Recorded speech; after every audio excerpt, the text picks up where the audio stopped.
Mike Pearlstein joining us here back on the desk, and she mentioned 6 weeks, and I know that there was some shock that after 6 weeks here, people thought that there were sightings of them being out of state, but he was in Holly Grove, not too far from the jail. Yeah, and we don't know if those were really false reports. Right. I think one might have been Tennessee. They actually descended on a location, but I would say that the standard for New Orleans fugitives, rarely escapees, but fugitives wanted by a warrant, they tend not to make it far out of New Orleans. That's where their connections are. That's where they may have, loved ones or friends, willing to hide them out. We don't know the circumstances in Massey's case, but what we do know is that he was very vocal when he posted on Instagram a social media video of him speaking at length. He gave indications he was still in the city. The video that we found that he posted last time. We know now the home where that was recorded. By the time law enforcement descended on that, they did find some clothing that matched what he was wearing in the video, but he was no longer at the location, so he was staying one step ahead. But again, in the city. In the city, didn't make it far. Yeah. He had the highly visible facial tattoos, which almost assuredly meant that he was staying behind closed doors. You can't be out in circulation with a $50,000 reward, very highly publicized for weeks and weeks after this escape. And that arrest that was made was due to a tip over to Crime Stoppers, so someone is getting that $50,000 reward. That's what I was told directly by the U.S. Marshals Service. Just to tell you the different law enforcement agencies involved, this was led by the U.S. Marshals Service as far as descending on that location and having the peaceful arrest, but they gave credit to Crime Stoppers for collecting the tip, which turned out to be accurate.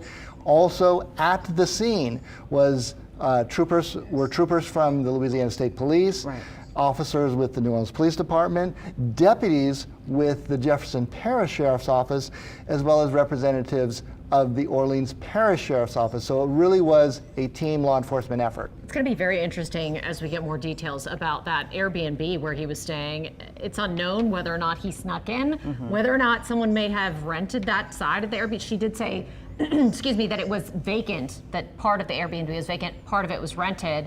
The owner didn't have many details to share about who was renting the other side of her Airbnb duplex right now. But this came as a huge shock to her. She said she wasn't notified by law enforcement, that she showed up at the scene just now because she has been seeing this on the news and recognized that as her Airbnb property. So a lot of questions I'm sure are going to be asked about how he ended up in that location behind that Airbnb high privacy fence that was surrounding that property, and whether or not, someone had helped him get in there. Yeah, I'm curious to see at 5:30 they're going to hold a press conference if someone is going to be, if there's another arrest that's going to be made, because we've all rented from Airbnb before, so when you go through that process of getting those properties and having to insert your information and being checked out, I wonder if someone rented it for him or if he broke into it. You have no idea. And I'm sure they're pursuing those questions. When I spoke to Brian Fair of the U.S. Marshals Service, he said no other arrest, nobody was with him